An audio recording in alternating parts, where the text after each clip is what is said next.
Yan guys, punta natin yan ng personal. Tayo Tara. sa OL. Ano yung OL? Overlocking.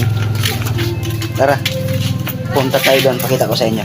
OL ng Old Boso-Boso. Maganda dito.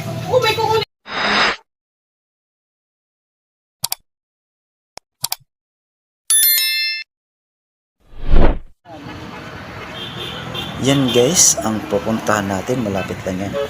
Dyan lang yan sa Marcos Highway. Old Boso-Boso Highland Resort. Malapit yan.